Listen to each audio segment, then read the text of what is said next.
Hi, everybody in podcast land and also on YouTube. This is the Carpool Critics Podcast. I'm James. I'm David. Riley is a person. Always. And today we're doing the listener Q&A mailbag episode. Woo!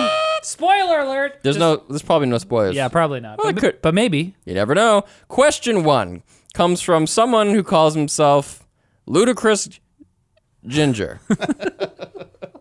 I mean, we don't want to laugh. Kind of a redundant name. All redheads are crazy. It sounds like an alias. LG says, if you guys could live in any movie universe or franchise universe, what would it be and why? Okay, there's a few questions before I can answer that question. Oh. How crazy is he? Is it just a red beard? Is Ginger. I'm with you, Ludicrous. I got the ginger beard. Daywalker. Do you get to choose where you land in this universe? Is it random die? Are you the same person you are now? You just get transported into this universe? I would say it is... Oh, man, I didn't even think about that. Dang it. Oh, you simple Riley. I did think about it. I think it's random. It's only fair if it's your same kind of analogous lot in life that you have now. Oh, really? So you're a junker in Tatooine. Or it's a random roll of the dice. So, if you're in the Dune universe, sure, you could be the Padishah Emperor, or I probably didn't even say that right. Never said it out loud before. Or you could just be on one of those random planets that I don't even talk about.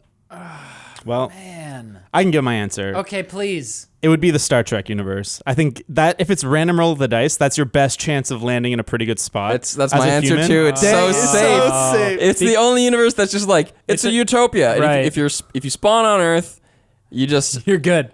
We've you can solved all the replicate problems. food. There's no problems. I guess in the movies they get attacked on Earth sometimes, but you're pretty safe. Yeah. Yeah, but then the Enterprise comes in and it's good to go. I mean, I honestly, as you said that, I was like, yeah, probably Star Trek, because that's cheap. I don't think it should be like the same circumstances that you have. Like, okay, I'm gonna be a video producer in this universe. I want to spawn as Captain Jean-Luc Picard's dog on that vineyard. I think. Okay, look, we all saw it coming. I was gonna say Star Wars because, like, not everyone is force sensitive, but what if you were? That would be awesome. I first thought, True. I was like, Take the chance. I want to do Harry Potter. And then I thought about it more and I'm like, that'd be so boring. They live the exact same life we do with like a little more spice, but like right. They have regular 9-to-5 jobs. They totally. like rent and mortgage and shit. And like, yeah. That's dumb, that actually. sucks. Hey? Yeah, it's the Why worst. the hell? That's because it's a do? kids movie, man. IRL, the Muggles wouldn't know there was magic, and all the magic people would exploit the Muggles. So what if lizard people in real life are just magic? Like Zuckerberg is Wingardium stuff all over the place. What if the lizard people that we know about in real life that are real? Okay. They're not lizards. Yeah. Who we need to find like the four real life analogous persons for like each house in Harry Potter. We're not doing that. Yeah, Mark Zuckerberg, Slytherin, or is he Ravenclaw? Obviously Slytherin. Yeah. I don't know. He's kind of Hufflepuff. He's a Hufflepuff, man. He's not. Yeah, the one right. Hufflepuff that went bad. I don't know enough about Ravenclaw and Hufflepuff. Okay, Bill Gates is Gryffindor. No, what? Right? What? I'd say Ravenclaw. Are we limited to billionaires here? What are we doing? Yes, that's what we're talking about. What elites on planet Earth belong to which house? Elon Musk. Which house is Elon Musk in? Okay, honestly, David, I never read the books. All I know is Gryffindor good, Slytherin mostly bad, and the other two in the middle, I don't know. So, okay, Jeff that's like Bezos. Hufflepuff is for chubby-cheeked people. The like in-universe explanation is Hufflepuff is loyalty, Ravenclaw is intelligence, Gryffindor is bravery, and Slytherin is ambition. What was the first one? Oh, Hufflepuff that's nice. Is loyalty. Oh. So I think all of the billionaires are Slytherin for ambition. They're I all guess. Slytherin. Jeff Bezos is the head though. He's bald. Looks kind of like Voldemort. Whoa. Just take his nose off. Boom. There's Ray Fiennes Yep. with a bald cap. And that's all the questions for today. Thank you for coming. I want to be in the universe from the Lindsay Lohan, The Parent Trap. I want to live in a world where that happened. That's just nice and wholesome. A wholesome universe. That evil stepmom gets her just desserts. Yeah. How about the Toy Story universe? Do you think that would be a good one, or it's terrifying Creepy. universe? I don't know. Where you we know were that humans? your toys when you're not looking are. But are you don't moving know. around. You don't know. In that universe, but they don't know. You would have an awareness, or else it's just our universe. So you have Again, to have an awareness. What that if there's the toys. world we live in Is has- the Toy Story your universe? and the billionaires are in Ravenclaw. Oh my god. What does that even mean? Oh, like there's a wizarding world. Well, the Wizarding World, That's they how enchanted the toys. Oh! Shit. And also, 10,000 years from now, Dune. All right, we got lots of zany questions like this right after this message from our sponsor, Manscaped, the best in men's below-the-belt grooming. Manscaped offers precision-engineered tools for your family jewels, including the greatest ball hair trimmer on the planet, the Lawnmower 3.0. Trust me, guys, this thing is the real deal. My balls are as smooth as eggs. Well, I didn't need to know. this thing has a ceramic blade, a 7,000 RPM quiet stroke motor, and even an LED light so that you can see what you're doing. And it works on my face too. Get 20% off and free shipping with the code CARPOOL at manscaped.com. After you wash it. We're also brought to you by, you hope so, Private Internet Access, PIA. It's a VPN that helps you hide your true IP address so you can bypass geo restrictions and censorship. You can connect up to 5 devices at once, and it includes an internet kill switch. No! If your VPN gets disconnected involuntarily. PIA is available for Windows, Mac, Android, iOS, and even has a Chrome extension, so check it out at lmg.gg/carpoolpia. Carpulpia! This question comes from Adam Gott. Gotcha. He says, I was thinking it'd be cool to hear about your worst movie watching experience. Not necessarily because of the movie, but because of the environment it was watched in, i.e. with a girl who just dumped you or a 17-inch laptop. Well, according to you guys, every time I watch a movie, it's the worst movie watching experience. It would Because be. I watch my movies on a 17-inch laptop. Currently, we'll talk more about that later, but I don't have an immediate answer to this question, but David does. I definitely do. Before that, though, Adam Gott, I would have used EG rather than IE in your question, but that's just... Oh, he got you good. And I'm the pretentious one. God has been got. Showed you up, David. What happened? Tell us your trauma. So I had 2 stories that I was going between, and they're very similar, but kind of opposite in a weird way. But in 7th grade, I was the coolest kid. All the girls liked me, and this one girl in Wait. Were you one of those dudes who had all girlfriends? Only girlfriends. I didn't have any dude friends. It all changed the next year. So all the girls liked you as a friend. Whatever. It doesn't matter. Well, I didn't have any girlfriends, so it all went downhill after that. No girls liked me. I was not in any friend zones. I was hated. Well, there was a girl in the older grade that liked me and was like very aggressive about like trying to be my girlfriend. And I always found it weird and creepy. But one time she asked me to a movie, and she asked me to go see The Grudge with her. And I do not like horror movies. And I was younger. I was scared. To this day. I don't like horror movies in general. Like now it's just more just a dislike. I don't find them particularly great. But when I was younger, I was too scared to watch horror movies. So we went to the movie theater. I hope this ends in urine. We're watching the movie and it starts and the scary bit starts happening and I had to cover my eyes. I was sitting there and I had to literally cover my eyes, not watch the movie the whole time. She never talked to me again after that. Oh, wow. And I just felt so disgusting. And while you were covering your eyes there, you were like, oh no, she's not going to like me. It was okay. I didn't really but like her back, so it did was you? Oh fine. yeah, you didn't but care. I for years when I was still a coward, I would retell that story as I covered my eyes on purpose to try and make her not like me, but it's just not true. And now you're opening up. I'm opening up. You've been enlightened. When I was a coward. When I didn't know who I was. Back in the dark times. Back in David's Act 1. I was so scared. Same thing happened. I was at like a friend's house, and there was me and 3 girls, and they wanted to watch The Exorcist, and they put on The Exorcist, and I had to go to the bathroom and like sit in the bathroom for like an hour because I was too scared. Oh no! I had to just like not watch. And they didn't.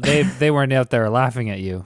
Yeah, they were. They were? Of course they were. You're like, what the fuck is he doing? Sorry, That's girls. horrible. Diarrhea. Taco Tuesday. You gets just me. come out and just Sorry guys, I had massive diarrhea. I was so scared. That works every time. Please don't make fun of me for the other thing. One time when I was in high school and I worked at the movie theater, me and my buddy went to Lord of War starring Nicolas Cage. Okay. Pretty close to opening night. It was very full. Is that what the one about the Arms dealer. Arms dealing. Right? Yeah. We sat in the front section, not the front row, but front section. It was packed. There was this dude beside me. I don't know what was going on with this guy, man. It was probably like every 6 seconds, he would kind of cough, like just like clearing his throat. Wait, is your worst movie watching experience just going to be the fact that this guy ruined the movie for you by making little noises the whole time? Dude, Sorry, continue. this was very frequent. Okay. Very frequent. I have problems sensory gating, okay? I have that. If you get 23andMe, Yeah. One of the genetic things it says, like it'll tell you, like, do you have wet or dry earwax? Yeah. Does your pee smell when you have asparagus? Right. And one of the genetic things is are you annoyed by the sound of people chewing? I have this. That's so funny, James. Dude, I once had to leave a restaurant. Like I switched tables once. I was right? Yeah. I switched tables once because this guy was eating so loudly. I had to go to the other side of the fast food restaurant. It was awful. Anyway, so heck? this guy is coughing beside me or clearing his throat, and for all I know, he has like a tick. condition. Yeah. All right. I couldn't take it anymore. This probably goes on for half an hour. And I'm not kidding when I tell you this is like every 5 or 6 seconds. Okay. And I had like a big gulp, like the largest size, like a Kool-Aid, because it was free because I worked there. Oh. And I offered the guy a drink. I was like, hey, are you okay, dude? Do you need a drink? And he stopped. He denied the drink and ceased to cough for the remainder of the movie. Interesting. So he just didn't even know that he was disrupting or anything. Like, Well, what we don't know is, was he dying with anxiety for the remainder? to this day. Was he just like, Well, you know, like, have you ever had to cough, but you like really you need to keep quiet, so you like do a little bit of a like kind of a in the back of your throat. sure. So maybe he was trying to do that. I like to think that he was just like a stinky old man. He was an old guy. No, he was probably like 40 or something, but I was like 15. Right. So that's an old man. Yeah. Yeah. We're gonna be old men in 10 years. That kind of reminds me. One time I was at the theater with my girlfriend, and I'm a loud laugher. Sure you hear it in your ears all the time. My girlfriend's also a loud laugher, and we're watching a comedy, and in the middle, the person in front of us turns around and is like, "Hey, stop laughing so loud." What should I have done? I didn't know what to Guaranteed do. white person. Yeah. No. Yeah. I guess it was. Oh, wait a second. It thickens. I would maybe just say like, What do you "Oh, do?" sorry," and then just keep doing it. Just point and laugh at them. That was so. Or go louder. Oh man. So I have a horrible memory. And so a lot of these questions when it's like, what is your craziest memory of this thing? I'm just not going to be able to answer very well. But I have like a very vague sort of recollection of something where it was like maybe the worst. Cuz I don't know. Maybe I made it up. I'm a pretty easygoing guy, and I've had like I've had a pretty privileged life, I guess. So I don't think I've had like too many instances where I can be like, "Oh, it was just horrible," you know? So like I think the worst, I don't even remember the details, but it involves Goldmember, the Austin Powers movie. Hell yeah. And people from my school, I watched it. I think people from my school Enough said. Yeah. People from my school organized like a movie night, and you know when you're like, oh man, we're all part of this one group, and like we're all doing this thing together, but then like part of the group splinters off and does their own thing, and you're left with the rest of them, and you got crazy FOMO. So anyways, I heard that we were gonna go see Goldmember. Something got changed, and then I went and saw this other movie. I don't even remember what movie it was because it was so traumatizing. Okay. With like 3 or 4 other people that weren't really even my friends. And so then we come out of the movie, and at the same time, a huge group of other kids who my friends are in and amongst, they come out of Goldmember, and I'm like, what? You guys went and saw Goldmember? And then of course it's like, I'm not going to see Goldmember. That was a cool movie to see at that time, I guess. Oh, you got picked last that day. Yep. Have you ever seen Goldmember since? I think I've seen it. I don't even remember. You would remember. I don't know if I have. You ever snuck into a movie? I just remember the guy eats his skin. Yeah. That was a good one. I have never snuck into a movie because I am a golden boy. Okay, for some reason, multiple people asked us about fighting bears. Alex Burton says, if you had an infinite amount of respawns, were locked in a room with a bear, and the only way to escape would be to kill said bear, how would you kill it? How many tries do you think it would take? So it's basically Edge of Tomorrow, but instead of aliens, it's a bear in an enclosed space. Is the bear resetting every time, or do you carry over damage every life? No, I think Carry over damage. Everything resets. So you have to Yeah. assume that fatigue resets. Okay. The thing that I wonder though is like, does your mental fatigue reset? Because like, I think it would take a lot of iterations, like maybe 80 to 200, if you ever even make it. Yeah. And if I'm at 200, I'm like, ugh, it's my 200th try. Because in Edge of Tomorrow, even that character gets a little frustrated. Yeah, right? and how much time do you have to like settle in every time you reset? Is it like, boom, and then Yeah, like you're you're in. fighting, or do Yeah. you like is he on the other side of the room and he hasn't seen you and you can kind of figure it out. I think that makes it more interesting. So let's do that. so many there's so many variables though. Because if it's just like a small room, you and a grizzly bear, It's not much you can do. like my number one strategy would probably be to try and get on its back and chokehold it. Oh my god. I think there's too much like meat. I don't think they're Well, the jugular. what else are you gonna do? So I read a story. This is unverifiable and probably not true, but I read a story. It was a guy who came across a family that was being attacked by a bear, and it was a grizzly bear, so it's aggressive. You're kind of fucked. But the grizzly got the best of him and had him like halfway down his throat. What? And so his arm was like being bitten off, and he managed to bite the bear in the neck and killed it. He severed the jugular and killed the bear. And he's like, he lost his arm and it was like basically dead. And there was people there to get him help, so he survived.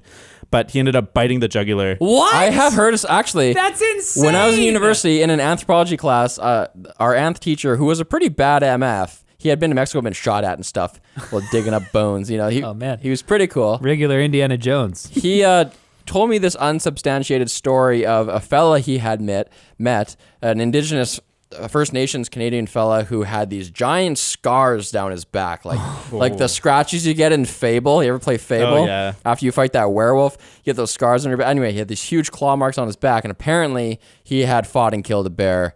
I think he like pinned it against something and basically hugged it and had bit it at its neck until he'd chewed through it. Wait, so that's the way to kill bears? Bite at the neck? Apparently. You heard it here. You want to survive? That seems like a lot of flesh to get through. I mean, man. this is two anecdotes. It seems like the evidence is piling up. There's that guy in Quebec who punched one in the nose. I think that's probably a good way. Your hands aren't going to do much damage. we're not Maybe like ripping the eye, like gouging the eyes out. Yeah, but then he's just blind. Yeah, but that's a pretty big advantage. Yeah, but you gotta kill. You gotta like- kill it. Do you think any kind of like arm bar, any kind of like bending its paw the wrong way and like breaking its limb, like any kind of jujitsu would work? I think yeah, Like an but Americana? you'd be such different types of leverage because their joints are so different. Where like what you'd expect to hurt on a human would just be like, Yeah. and you just pull you back. Well, you got lots of iterations. And That's also, true, if actually. they're anything like cats, you know, they're basically just snakes with yeah. limbs. What about the butthole? You, gentlemen, I have something to propose. Have we considered the butthole? Seriously. It's the farthest from the face. The claws don't go that way. But how do you get around there? Well, it depends on the starting point, I guess. Yeah, if you have baseball the element of slide. surprise. You run at it and baseball slide. Captain Falcon over there. Fuck it. The bear's just like, what? What is this? Falcon, donkey punch. One of the extensions of that question was, which of us would be the most likely to survive? Well, it says, this is from a different person. Which of you would be most likely to win a fight with the bear from The Revenant? I like how that's a specific, like, that bear is like, he's a badass bear. Most bears? Who knows? Well, it does change the question because now it's like one of us is just in a random, like, one chance fight with a bear. Like, with iterations, maybe it takes Riley 1,000 and it takes David 5. Who knows? But with this situation, Wow. we could all just die, or maybe one of us is the most likely to live. You know, lanky people have more strength than you think based on looking at them because our muscles are longer, so they look skinnier, but really they have just as much mass. Leverage works against you, though. RF or sine it works theta. with me. Leverage is my ally. Okay, so I think if it's one try, none of us make it. We're all dead. But Who's most likely? Who's most likely? Sorry, Riley. It's I not think it's me. between me or No, James. Wow, screw you guys. I actually think it's David. I just feel like he's got. Who's got reach though? Yeah. So Shut is up. it a dunk contest? I just think David has the most like fight to live in him. I think I also weigh the most too. Like I could Wow. see. Riley's ready. I'm to learning die. a lot about how I come across. Like, if there's you a think I'm a sinking nice guy because I say good morning every day? No, it's because I want to I live. could kill a bear. But okay, if there's a sinking ship, all right, if you're in a ship and it's like sinking, you're filling with water, and there's like one little cubby hole to get out of, I could actually see David like stepping on the only part of a woman's face that's above water so he could get out. But Turn this Riley's just gonna hold his breath and give a thumbs up to everybody and hold their hands and just we're going down together. Yeah, Riley has spiritual peace. I'm not ready to die. This is so funny. And this also Oh, applies man. to Linus. I've always thought Linus had that same thing. See, but this is what's great about these questions that none of us know. You know, we don't know how we would actually react in that real situation. I'd curl up in a ball. Because and I cry. come alive. Let me tell you.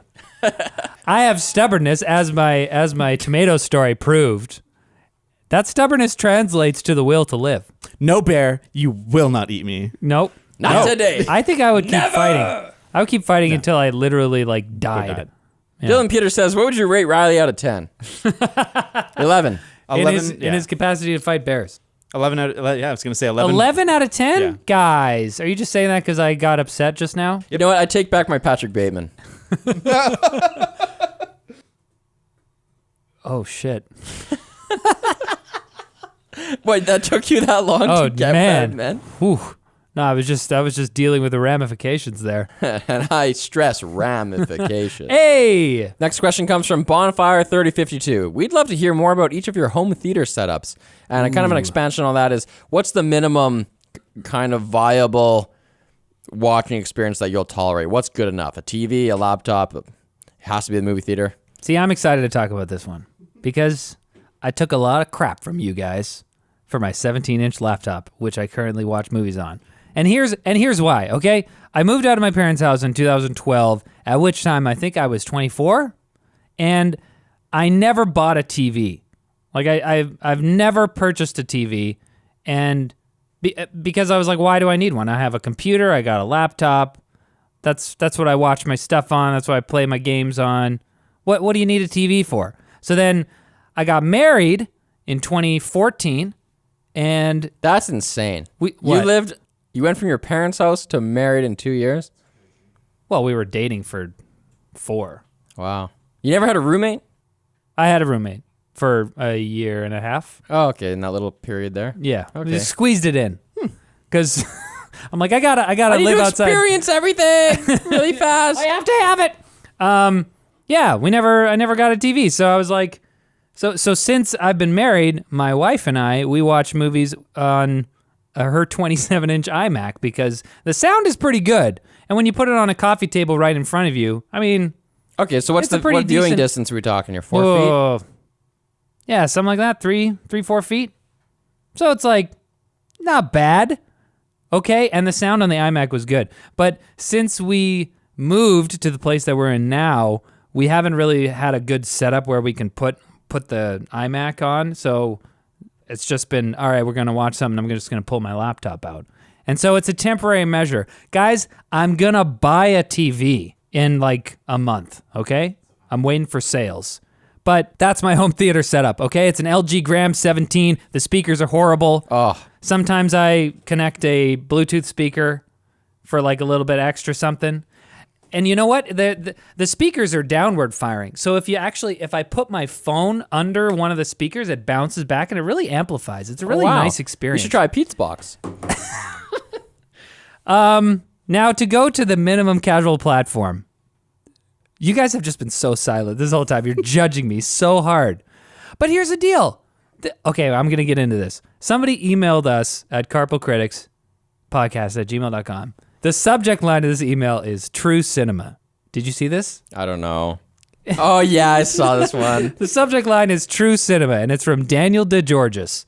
And he attached a picture of him watching Blade Runner 2049 on his iPod Classic. God bless you. The one with the click wheel. God bless you. And the text says, fuck you. Blade Runner 2049 on the iPod. Oh, what a gem. Now, this man knows that movies are an art form that you can appreciate in any form. I'll admit this. When I went to Vegas for work or LA or something, and I was on the plane and I needed to catch up because I wanted to watch Infinity War before Endgame. So then I had to watch all the like requisite movies that I had to see. Yeah. And one of them was Age of Ultron. I put it on my phone, Android phone, easy to get stuff on. Thank you very much. Put it on my phone, watched it on the plane, headphones in the phone. Totally not bad. I will agree with you, Riley. Whatever platform you have to watch the movies is good enough. Great. End of discussion. No, it's not. It's just beginning. We're just starting.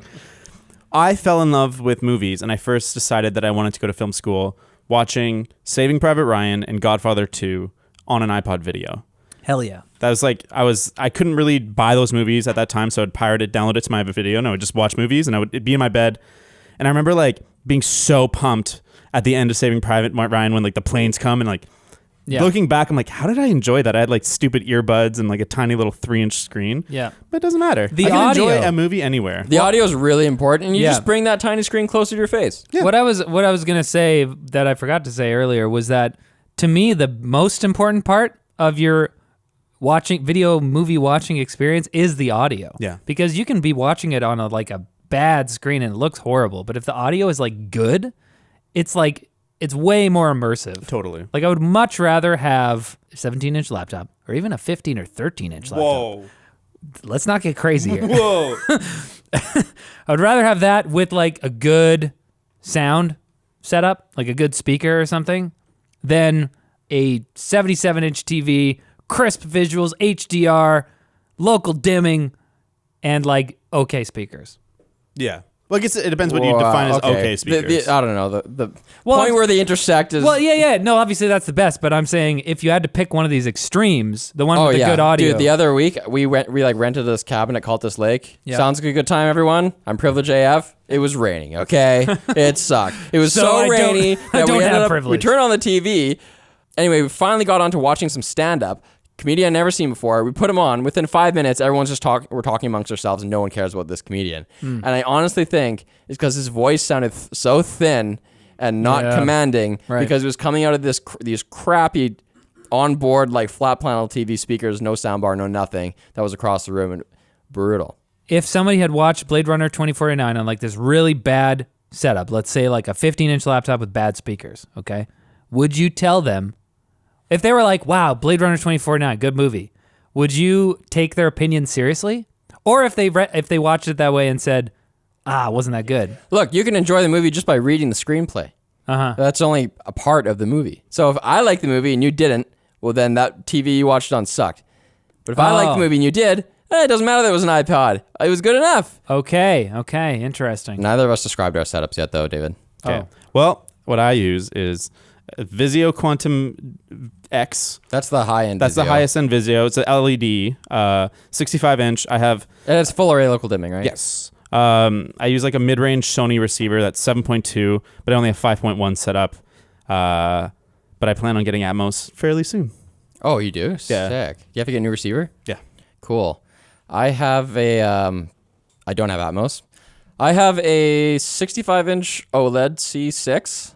I have a Marantz, one of their like N series, like slimmer profile receivers. Right now it's 5.0 setup. I only actually own 3.0 speakers, but I borrowed two surround speakers from work. They're Klipsch RP 600s or something. They're big enough to be like the front firing speakers in my room. Like they're huge, but I actually have like towers of Klipsch like reference Premiere series. What are they called? Like 800Ms or something. They're pretty badass. The sound in my living room is fucking sick. I love it. I don't have a dedicated sub, but those towers each have two 8-inch like diaphragms on them. So it's a lot for that room. And I'm happy to say that everything in my setup is not brand new. I bought none of it from the box. Nice. All of it's either on like Facebook Marketplace, Craigslist, or like an auction liquidation sites where I got the TV because it has a small scratch on it. It's a dope setup, and you don't need to be a consumer whore to get it. Sweet. Hell yeah. Also, I have an NVIDIA Shield with like fast enough internet to do 4K remixes. So, suck it, Riley. You should come over one day. That sounds so cool, guys. When Riley comes over, what snack should he bring? Oh yeah, what snacks? I do you- just like fell asleep for a second while you guys talked through all of those. just glazed over. I don't have a sub, but actually, James Limo also asked, "What's your go-to movie snack, food, drink?" Mine is definitely buttered popcorn with caramel M&Ms mixed in. It is the best. What in And the the next world? time you are allowed to go to a theater, get it. What are caramel M&Ms? M&Ms with caramel instead of like peanut butter. Have you ever had like That's the like peanut a butter? flavor. What color is the bag? Blue? That's the pretzel one. I'm not sure what color. It's a color. Get the caramel one, put it in. Make sure it's buttered. It is like the most delectable, delicious snack. It's like Chicago mix where it's David. savory and sweet. is it so possible you've thought they were caramel the whole time, but they were actually pretzel? Not even a little bit. Not even a little bit. Man, I love these caramel. They're so crunchy. Riley, do you have a snack? Oh, whatever's available, man. Yeah, I don't really care either. I do some sour candies. Oh, you're a candy guy. Go to is like a watermelon slice type of thing or fuzzy peaches. That was all right. But I also love popcorn, white cheddar. Yeah, I'd way rather have Milk Duds or something. I like a chocolate kind of guy. See, I don't like the super heavy stuff. I feel like sour candy is a good in between chocolate and popcorn. So like sour. Yeah, because chocolate's heavy. It sits in your stomach. Yeah. And popcorn is so light, you don't even realize that you ate a whole bag and a half already. I don't Sour know. candy's right in the middle. Sour candy's right in the middle where it's just like, it doesn't sit in your stomach like a lump, but it's, you know, it's got some substance. What about sharing? I don't like it. My wife, she eats popcorn one piece at a time. Oh, yeah. And I do the technique where I put as much in my hand as possible, shove it into my face, and just wipe my hand around until it's all gone. Yeah, So- that's a good one. We're incompatible I that just way. kind of hold the bag in the middle. We both go for it. Okay, moving on. Ken says, literally just in Ken. quotes, character development, ... Explain the scenes in your life that you feel defined you. I'm going to have the lamest answer to this, so you guys go first. Me, it's 2. It's the opening scene of a Goofy movie when Max is. It's scenes in your life. Yes! It's not actual Oh, wait, movies. what? I thought it was movie scenes. No, he's saying the scenes in your life. No, that's Like, not a scene. That's different. That's what I got. I'm answering it the way I want to answer it, and it's I mean- Goofy movie, Max singing about his personal plights, and that shaped my idea of manhood and what was cool. Oh, wow. Sure Wait, did. which song is that? I used to really like that. They've been laughing since I can remember. Oh! But they're not gonna laugh anymore. No more goof of the week. No more anymore. Yeah. That was actually pretty sick, you guys. That was awesome. Okay, I'm going to answer this question the way Ken intended. And my answer is a montage, a training montage where I'm like 5 or 6. And at this time, my dad had custody of me, but he worked away. So I lived on like a acreage with in a trailer with my grandparents in Alberta in a random town. I was dang. homeschooled and shit. And my dad and me are both like really extroverty. Right.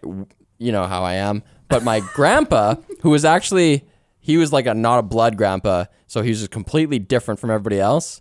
His name He is turned into a grandpa on a full moon. Blood Grandpa. He was like really quiet, soft-spoken, patient guy. Yeah. And he was just trying to beat the impulsive idiot out of me. And so the training montage is him like teaching me how to shoot my pellet gun and chop wood. Oh, man. And not get frustrated and This is awesome. and just take my time and do things slowly. Nice. Dude, you're So- taking me there. Shout out to Grandpa Reg. He wore flannel and old man hats. And my daughter, Reggie, is named after him. Oh, what? Pretty cool. That's pretty cool. See, I know wish what- you would have said that when you first told me your name was Reggie. What? What did you say You when just you like- first heard it? Really? Some people have said that. Well, no, I remember you telling me that. I'm like, oh, what'd you end up naming or whatever? And you're like, Reggie. I was like, Your name's Riley. Riley's a unisex name. We You don't have only to have one include this. sex. We don't have No, to we include have this. to This is a include real this. moment. But So- like now, I completely respect that. That's awesome. I That's should have so been like, cool. her name is Reginald. It's just Reggie. Reginald Featherwith III. There's a picture of him in my stairwell that perfectly encapsulates his personality, I think. It's him. He has just cut a cake for somebody's birthday. Yep. And he's holding up the knife that has cake on it. And he's very carefully, as to not make a mistake or cut himself, wipe the cake off the knife so that he can taste it. And I think that's just Ooh. perfect, you know? Yeah. He's like, it's okay. You can do this. Just be careful, but enjoy the cake. That's awesome. He's got the sweet tooth. I want to see this So, montage, man. Rest in That's- peace, Grandpa Reg. Oh dang. Yeah. I want to see that montage, man. Back to the Goofy movie, though. getting crazy. Okay, I was gonna say movie scenes too, but I guess I'll say a real scene that only just popped into my head now. It's not even good though. When I was like 4 or 5, my parents kept me at the kitchen table for 5 hours. And this is true. I asked them about it. They're like, "Yep, it was like 5 hours." We sat at the kitchen table because I refused to eat a tomato. I was like, "I'm not going to eat it. I'm not going to try it. It looks disgusting. I don't want it." And they were like, "You have to try it. You're not leaving until you try it." And I cried and I screamed and I had a huge tantrum. But 5 hours we sat at the table, and then finally I tried the tomato, and they were like, what do you think? And I was like, it's pretty good. I hated tomatoes when I was a kid. That was too much. This is actually a legit slow clap for your parents. That's badass. So funny. 5 hours. But the movie scenes I was going to pick were Return of the Jedi, when Luke Skywalker throws away his lightsaber and he says, no, I won't turn to the dark side. Never. I'm a Jedi like my father before me. That's number 1. And number 2, Sam carrying Frodo up the mountain. Lord of the Rings. Do the impression again. I might not be able to carry you, Mr. Frodo. Yeah, but I can carry you. Give me another Lord of the Rings impersonation. Gandalf, do Gandalf. Do the erotic Sam, Gandalf. There will come a time when you'll have to carry Frodo up the mountain. Ah! what does he say when he wants to give him the ring? Don't tempt me, Frodo. No. Ah! Not a conjurer of cheap tricks. I'm trying to help you. Yeah, exactly. Well, if we're going to be in this kind of mushy mode, let's go to Simon Vetter's question. When you cry while watching a movie, is it because something sad happened or because something was touching in a good way, like when something good happens to a troubled character? And as a corollary to that, Angel writes in, what movie made you really cry from the heart when you first saw it? And would it still make you cry if you rewatched it now? What pulls on your heartstrings in a movie, Riley? Have you cried in a movie ever? Oh, yeah. I'm a weeper. I cried. I mean, not cried, but like I teared up a little bit at the end of Onward, and that movie isn't even that touching. Yeah. It's a little touching. What movie? Like, My dad cries in like every movie, and like when we're even having like a family gathering, and he'll make like a little speech and be like, "Hey, it's nice to have everybody here. Thanks for coming, everybody." He'll like tear up a little bit doing sweet. that. I mean, so does Linus. Every Christmas So party. it's like that's my future. So like I'm getting there already. I'm like starting to be a little weepy in movies for no reason. Not for no reason, but you know. What's the movie that made you cry the hardest, though? Oh God. I didn't think about this. Do you know? I remember the first movie that Do you made know me which cry. made me cry the hardest? Pay It Forward. Oh yeah. When Haley Joel Osment gets stabbed. And you're like, this is too much. Spoilers! How old were you? I was probably like 8 or 9. Like that was shocking because he was like the main character of that movie from my perspective as a kid, and he gets stabbed by the bully kid, and you're like, and then it's actually at the end when there's like the funeral procession and everyone's there and they light the candles, and then the Sarah McLachlan song plays. I think in my head at least, that movie gets me. But my answer is definitely Iron Giant. Oh. Every time, friggin' the Superman scene when he's like, "I go, you stay," and he flies up and he closes his eyes and he's like, Superman. And he blows up with the nuke. Never saw that movie. But What? No. I have it I saw- tattooed on my back. I saw it like a long I should rewatch it at some point. I think I've only seen it once, like when I was a kid. First movie I ever cried in was similar age to you. I don't know if people have seen this movie or like this movie. It was a Kevin Costner movie called A Perfect World. Have you even heard of this movie? No. It was, my grandma used to have this like double-doored little cabinet full of VHSs, and it was just in there, so I watched it. It's a movie about this like guy who breaks out of jail. Him and this other dude break out of jail, and they're on the run from the cops. And I don't even know why, but for some reason, they take this kid with them. I don't know if they break into a lady's house or what, but they take this kid. This kid doesn't have a dad or something. They take the kid along with them on the journey.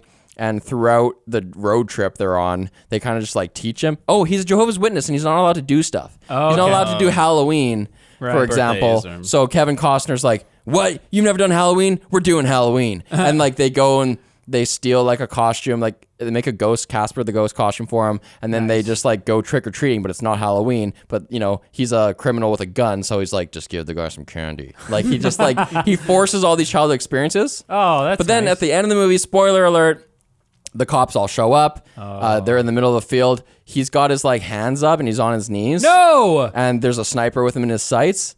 And the kid is there and they're like, "Come on, son, come back. Come to the cops. Leave this guy alone." Yeah. And he's really emotional. The kid's crying.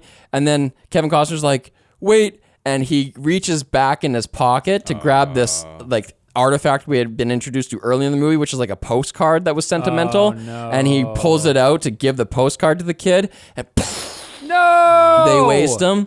Oh. It was. I remember watching this, and it was like I've never felt this emotion before while seeing a movie. Oh my gosh. And the credits roll pretty quick after that, I think. And I remember just kneeling in front of the TV, just like still crying as the credits roll. Just like that's just not right. It's unjust. That was so sad. I'm gonna become a lawyer. And that's the day I decided to.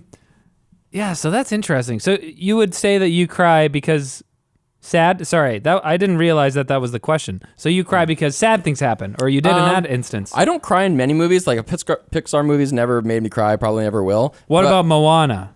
No. Hold on, let me. I cry in Moana. Where? I've seen it like 4 or 5 times. Where do you cry? I've crossed the horizon to find you. I know your name. Okay, what's the emotion behind that song that makes you cry? The emotion that makes me cry in all movies is like melancholy, bittersweetness. Moana doesn't really have bittersweetness. It does a little bit. It's when something is being set right, or there is some sort of familial or friendship, brotherhood connection that is being forged or reforged or reconnected. There's a reconciliation aspect. So have you guys seen Moana? Of course. No. It's based on Polynesian mythology and stuff. So like the goddess that created their whole deal is like benevolent and nice, but then the heart of Te Fiti, her name is Te Fiti, the heart is stolen away, and then the whole movie is the quest to return the heart of Te Fiti to this island, which is supposed to heal the sickness that is afflicting the whole region. And so they bring the heart of Te Fiti back, but there's a big fire monster in the way, and they are trying to fight the fire monster, and it turns out that, no, spoiler alert for Moana, the fire monster is Te Fiti, and so they realize that, and then they have to bring the heart of Te Fiti and put it into the fire monster's heart, and the fire monster kind of like lets down its guard for a second, and then they have that moment, and then the fire monster turns back into Te Fiti. And that's like, I'm like, oh my gosh. It's like there's so many metaphors there. It's like people like learning from their mistakes, and like you haven't been acting like yourself because you forgot yourself. You gotta and take care of the planet. Oh yeah. That is a really good moment. That stuff makes me cry. For me, There's never sadness. Any bad thing or sad thing that's happening in a movie, never cried once. It's always about good things. For me, there's two things. I watched Kramer versus Kramer the other night, and it's the same kind of deal. There's like divorced parents, and there's this little boy caught in the mix. I think something to do with children, particularly little boys, and their parents, and divorces and stuff seems to get, because I was like getting emotional with Kramer versus Kramer. Just not fair, you know? And then this is weird and involuntary, but hyper success, especially when mixed with nationalism, can make me just randomly and very suddenly have tears. Like during the Olympics, if I watch somebody win a gold in the Olympics, I like get welled up like like I could cry. Really? I don't. It doesn't happen, but like I have to be like. Whew. It's like it gets you emotionally. It's really weird. That's so funny. I don't care at all about that. I don't know what it is. I think it must go down to my own inadequacies. You know what I mean? It must go down to your own like. Oh yeah, I could have done that if I had achieved something in my life. Yeah, it must be something like that. I think that my thing comes from. I've always had like anxieties about my family staying healthy and together. I don't know. I would freak out when we would go on skiing trips because we're on a mountain, and I would hear all these stories about people getting lost in the mountain in the wilderness, and then they'd have to go find them with choppers, and they wouldn't find them sometimes. They'd be frozen stiff, and I'd be like, everyone stay when we're going down on the runs. I'm like, don't go too far ahead. I would be the guy in the family who's like, please, everyone stay together. I don't know. Yeah, that wouldn't make me cry, but if one of them won a gold... I think for me, how I would describe it is it's heroic sacrifice is what gets me. Like in Inside Out, when Bing Bong sacrifices his own escape to help Joy get out, makes me cry every time. Or like Groot in Guardians of the Galaxy, when he sacrifices his life to create a bubble for them to be protected. He gives that like, why are you doing this? We are Groot. I'll cry every time. Yeah, that's a good moment. That stuff is what always makes me cry. So it's always heroic sacrifice. We all have like different things that really get at us. Reconciliation. gold medals. Heroic sacrifice. Injustice. Well, I think we'll give James Injustice. injustice. Okay. Wow. Interesting. James, do you still have Quails? And if so, how are they? Asks Owen Harrington. Thanks, Owen Harrington. Oh, thanks, Owen Harrington. We still got the quails. I should say my wife has the quails. I don't do anything for these quails. They're good. There's only 5 left. Started with 25. Been picking them off, huh? Well, no, we started with them as chicks because we wanted them to like imprint on us. Right. So then that meant that we couldn't sex them. So then it turned out that like 10 of them were males. Those went to my other buddy. They ate them. So then we had, I guess, 15 females. A couple of them died. Like now they're like 3 years old, or they're 2.5 years old. They lived till 3. Oh. One of them flew off the balcony. Oh, geez. It just Are they an invasive species? No. Okay. But it died right on the pavement, like down below. I had to go scoop it off the road and put it in a dumpster, man. Jeez. They can't fly. No, they can like flap, like they can go like, I'm scared, and flap like 10 feet. They can go, I'm scared. We had the door to the cage open. Me and my wife both had our faces in the cage, like interacting with them. Yeah. There's like probably a 6-inch hole above my head, and it just went just right in a diagonal beeline gosh. over our heads. And I live in a loft with two balconies. So it went off the first balcony. The balcony below is wider, so I thought, please God, maybe it landed on that balcony. Yeah. It didn't. It overshot that one as well. So I run down to the lower balcony. I look over. I don't see it at first. I'm looking around. Then I look at middle of the road. I'm pretty sure that's it. I go down there with a garbage bag. I look around. I'm like, there's got to be someone in town here. Because I live in a busy street. There's like restaurants and stuff there. Yeah. I'm like, there's got to be someone just enjoying a coffee who just saw this like fowl fall from the sky and just like... And then this guy walks out in like flip-flops, looks around and bags it up. I can get like 45 cents for this. Oh, no. Oh, that's so sad. And actually, that was sad because I went into my building's garbage room and like peeled back the bag. You know when you pick up dog poo? Yeah. Like you use your hand in a bag like that? I kind of had done that. And then I went to the garbage room and peeled it back to like look at the quail's little face. And he was still warm in my hand. I was, I could have eaten you. Yeah, and then I just like, kind of spun the bag and then let it rip into See ya. hits the dumpster wall. Bing! Swish. Backboard in. God. I'm just Get joking. him. No, I didn't do that. I gently chucked it. Gently chucked it. Oh, man. So Justin Haynes asks, what are all of your educational backgrounds, if any? If any. I'm not educated at all. Thanks, Justin. And he also asked, what did all 3 of you want to do prior to working at LMG? But that kind of goes into it. I was pretty close to being a city planner for a while there. Oh, yeah? Yeah. You took city planning. I had I got a degree in geography. Geography. Then I applied to a couple, actually just 2 master's programs for city planning. Oh, wow. And the one was UBC, and they only accept like 8 people. No. City planners are an elite. Both the programs, I applied to UBC and McGill, and they both accept like 30 people. And in the case of UBC, the previous year they had only accepted 8 people who had just come straight from university. Anyway, so I was like hedging my bets, so I also applied to BCIT, which is a technical school in our province. I ended up going there for GIS, which is not city planning. Because I thought, if I'm going to fail and not get into the program I want, I don't want to be in a lesser program. I'd rather just be in a different program. So... City planning. I'm actually so glad I'm not a city planner. Oh, really? Yeah. Because I'm like thinking about you and you're like very analytical. You like, laying things out and organizing things. I'm like... I love mixed use communities. I do. What is that? I don't even know what that means. Oh, well, you know how in Canada, because we have Fordism, we have cars and lots of space, we have like big tracts of land that are houses, and you get in your car and you drive to anything you need. Yeah. Because there's like clusters, there's nodes of commercial and then a bunch of residential and suburbs. As opposed to like... living in a building where the bottom 2 floors are like shops, and then above that is residential, so then you just walk, you have a walkable neighborhood and everything. You like don't need to even own a car. Like in the dystopian novel High Rise. Or the building I live in, sure. Okay, yeah. What about you, Riley? I have a psychology degree from SFU. The big FU. That's right. And I could have had I have everything you need for a biology minor.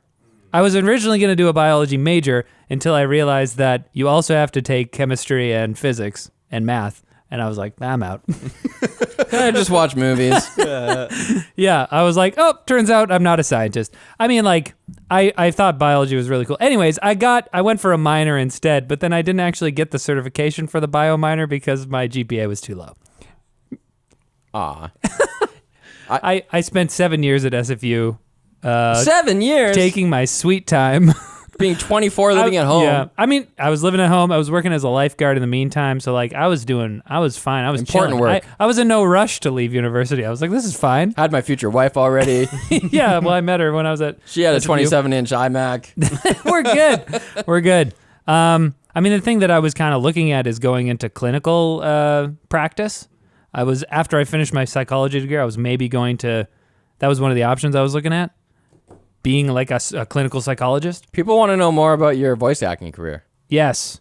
But it turns out that I'm not smart enough to do any of that stuff, so... Voice acting or Voice clinical acting. psychology. My dad is a professional voice actor. It's been like his main job for my entire childhood.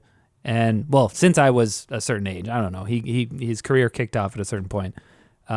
So he really helped me. It was like a foot in the door for me to get into the industry. I kind of got on with his agency. So I've had a few gigs. I've been auditioning for things since like 2010, 11. So it takes a long time. I've gotten 2 or 3 like big cartoons and then like a few animes and like radio commercials and stuff. But it's like very much in the back burner. I'm lucky enough to work at LMG where Linus is like super chill when I'm like, hey, I'm going to be like a little bit late for this. I'm going to make it up on this other day, but I have to go in to do an audition or something. And he's like totally cool. What's it like growing up in a house where there's 4 boys and then a voice actor dad? Because I imagine when I have a bunch of kids, I'm just, Yeah. All right, everyone at the dinner table tonight, Scottish accent night. No, for sure. Well, it wouldn't be that organized. It would just be like he would just like yell something in an accent, and then we'd all like repeat it, and then you'd have 4 boys screaming in a Scottish accent for no reason. And it's also more. Your poor mother. I don't know if I do it as much anymore, but certainly growing up, I would like lapse into a certain accent in order to say something particular. If I'm like wincing at something, it's like, ooh, I don't know about that. And you'd like do a voice in the midst of regular conversation. That's more like what it was like. It wasn't like organized, but yeah. Anyways, we all know David's a film expert. Yeah. I went to film school for 2 years. I have a diploma. I was planning on doing the 4-year degree, and then I had a spiritual awakening in the middle of school, dropped out and pursued spiritual things. Oh, heck yeah, Worked for a dude. church, kind of went back to music. But what I want to do, and I still want to do, is make movies. I want to transition that, make a video game at some point. Oh, man. What? Yeah. How do you... You can start Hold with... on. Shouldn't you pick one? No, I don't think so. I think like I dream of making a movie and maybe a couple movies, but then being brought in to be kind of a creative consultant or a creative idea person for a video game. Like Guillermo del Toro was brought in like 7 different times for different games that never ended up coming out. But something like that where you're like, okay, I'm Guillermo del Toro. I want to come in. I have ideas. I don't necessarily know how to do all the programming or the design, but I have these ideas that I want to work with you on and make that happen. I wonder what it would be like if someone designed a universe that was meant to be completely integrated across different media. So like we thought of this idea, and there's a movie aspect and a video game aspect, and the fact that one's not an afterthought of the other, one's not based on the other, they're both the idea from the beginning. If that would change the experience of the movie or the video game. There have been things like that. Defiance was a TV show. It was like a sci-fi TV show, and it was designed from the ground up to be launched with this video game, also called Defiance. And they both take place in the same universe. There's characters across them. But I feel like every time that happens, it just doesn't work out. Defiance never really... This is like too ambitious. Yeah. Well, and it's hard too because like TV shows, movies, and video games all have different gestation periods. Where like once they're lit, a movie is like 18 months, 2 years. A video game is like 3 to 4 years. Like I'm not sure how long a TV show is, and so like to time it right would be so hard unless you have like it really planned out. Where you're like, okay, we'll do the movie first, and then that'll get us the funding so we can do like the next 2 parallel things. It's possible, but it seems really hard. Yeah. And I think inevitably resources get split So you like either put more effort into the TV show or less effort into the game or vice versa. Exactly. Felix K says you're stranded on a desert island. You get all the movies that an actor of your choice has worked on. Who would you pick? Christopher Lee. What? Okay, so All you the got some Christopher Lee? Star Wars, you get and some you get Lord of the Rings. Oh, that's actually a pretty That's a really good answer. hacks pick. Dang, dude. I don't have an answer for Yeah, this. neither do I. Let's have move on. No idea. I'm going to read this out just because I like the guy's name. Tug Hutchins. It actually says Tug Hutchins from Spokane, Washington. Like there's other Hutchins around here. Hey, Doug Hutchins. That's not how they speak in Washington. but- Tug Hutchins. Doug Hutchins from Spokane. That's not how they speak He in says, Washington. I'm keeping sorry. the car in carpool, what would be your guys' dream cars?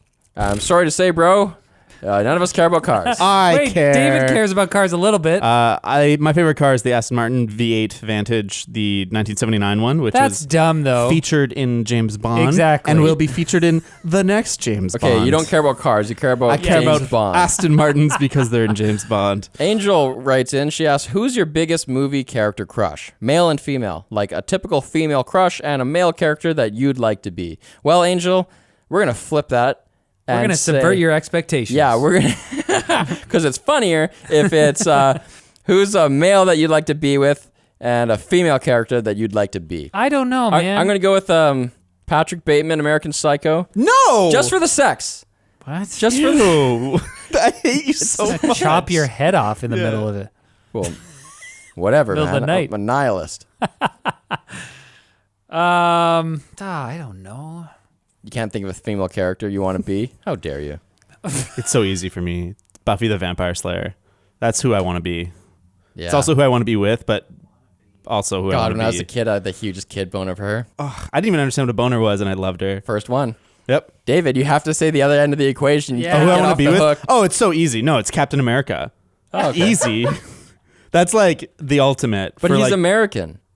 But he's not the, So wait, the bad is this, parts of America. Is this a crush like? Because I'm thinking way too hard about this. Is this like a crush where you want to like settle down with them, or is it like, oh, you just want to have a hookup? What or is it? something? Fuck, marry, kill? Let's just do all three. No, I can't do. I'm trying to think of one. I can't- Marry Captain America. Fuck Patrick Bateman. And then kill. Who do you kill, Riley? Chris Tucker in The Fifth Element. Oh my! Come in! Come in! Oh my goodness! Oh, I thought I had a good one. Hermione? How I look up to Hermione? How You want about to be that? Hermione? Sure. She's smart. She punches she's Malfoy. she's the true hero of that freaking franchise. She saves the day every time. Harry Potter saves the day, but it's just because he's lucky. you a- Hermione succeeds because she's smart and she Are actually you prepares. a Ravenclaw, Riley?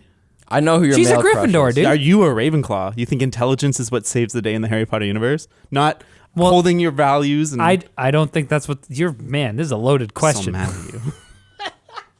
Dude, I know who you want to be with. You want to marry Samwise Gamgee. Oh, that's a good one. That's not bad, actually. Think of the taters he'd make you. Ooh, I do love taters. A brace of conies. There's only one way to cook a brace of conies. That's what he says, right? Doru asks, you guys said you can play instruments. Could you give us more details? Any recordings we can listen to? I'll go first because it's the easiest. I'm James. I play guitar, 4-chord strummer level campfire guitar. That's all you need. Not very good. I've been playing since like 2013 and probably haven't like gotten better for the last like 4 years. But that's kind of what happens in adulthood, you know? It's not time. When Man. you're young, you learn so quickly. If I had picked up when I was like 14 and just Yeah. did 6 hours a day or something like that, no responsibilities, so good. You'd be playing with John Mayer Trio right now. I'd be Pino Palladino on bass. I actually got a guitar when I was young because I was best friends with someone who played guitar. Oh, yeah? And he was like, for Christmas, you should get a bass. And then we can like have a band. Oh. And I was like, I don't know what a bass is, but I'm going to ask for that. And then for Christmas, I got a guitar, which actually makes total sense if you're a parent. Right. But I was like, that's not a bass. And then I just never learned it. You can play bass lines with a regular guitar. No one told me. Didn't know. Also, I was never put in lessons or anything. Any recordings? Not that have been shared, but But we could share some. sometimes I'll like plug in the monitor so I like singing more than guitar. Right. I learned guitar so I could sing. Been in a band before as a singer, but I sucked. I think you told me that you play guitar when we first met, and then or at some point, whatever. But when we had the workation, and there was like a fire, and you pulled out the guitar and you started singing these songs. You started playing and singing at the same time. I was like, oh dang, James, a singer-songwriter here. Well, the thing is, I have a close friend who's really good at singing, and every time that we're in a situation where, like at a party or something, and he sings, there's always someone, usually a girl, who goes, I really like your voice when he's done. Oh my God. And that has never happened to me. So that's how I know that I'm not a good singer. Well, it's fine. I heard you. Thank you. Yeah, at workation, Yeah.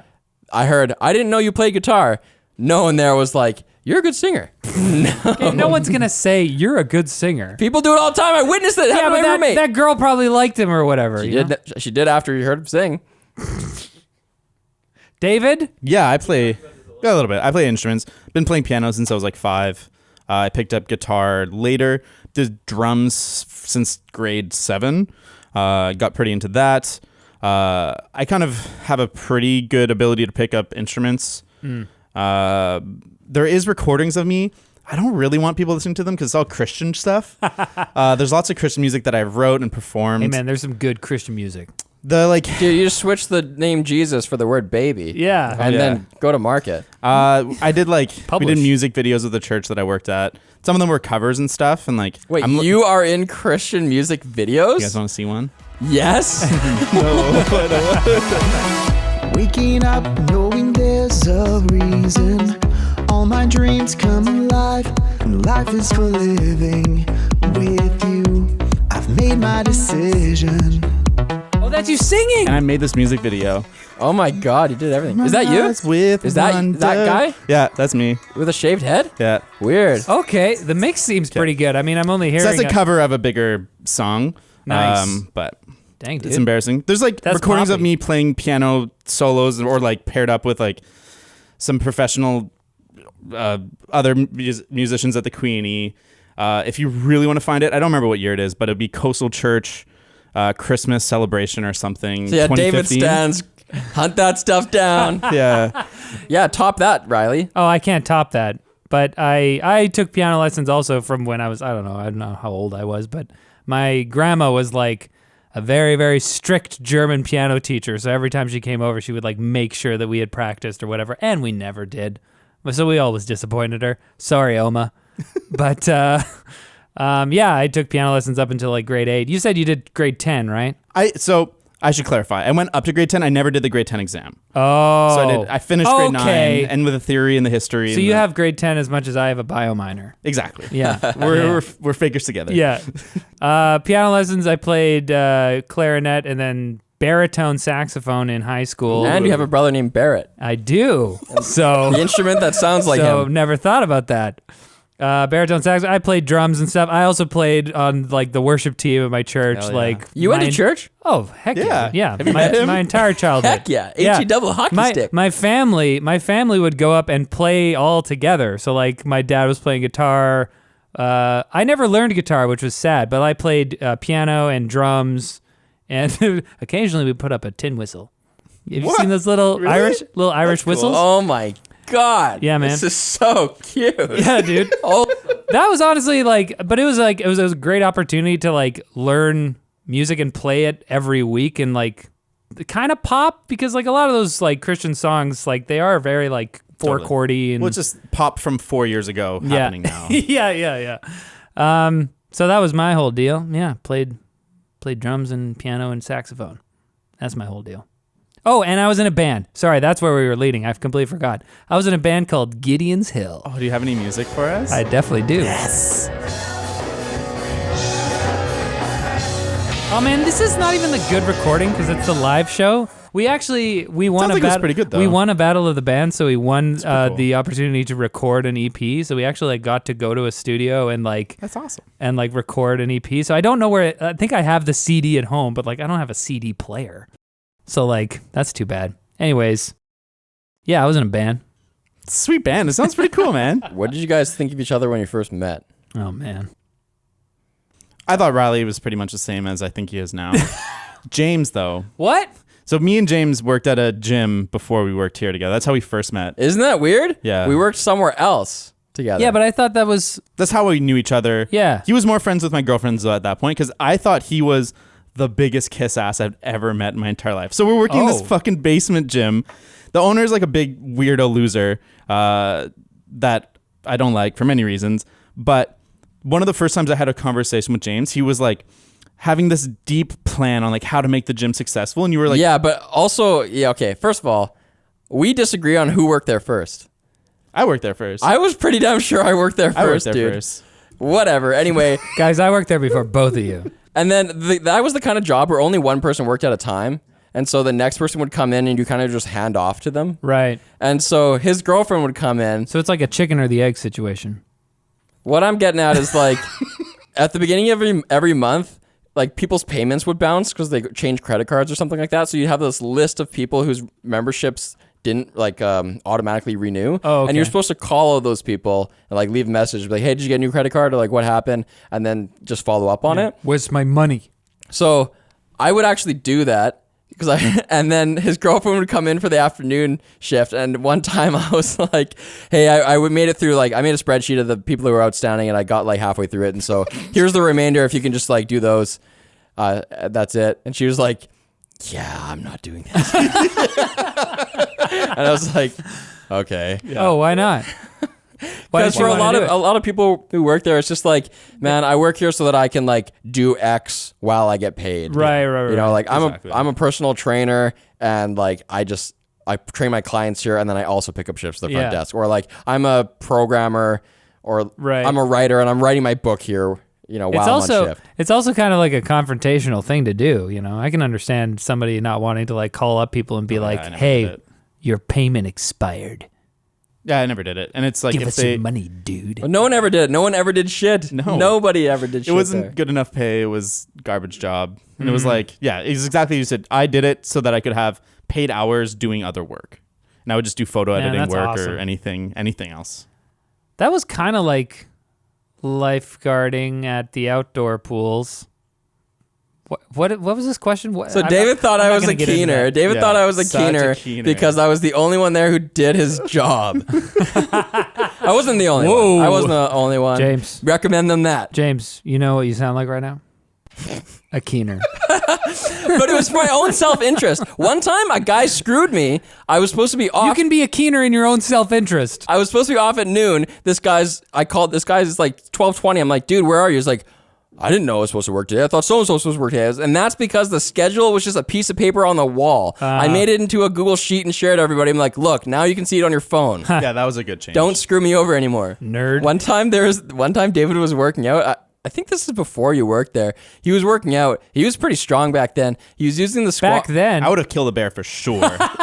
David was jacked before, man. Handstand push-ups and stuff. Yeah. And he was doing squats, and I went up to him and I was like, hey, man, can I work in with you? Because the squat racks were all full. And he was like, no.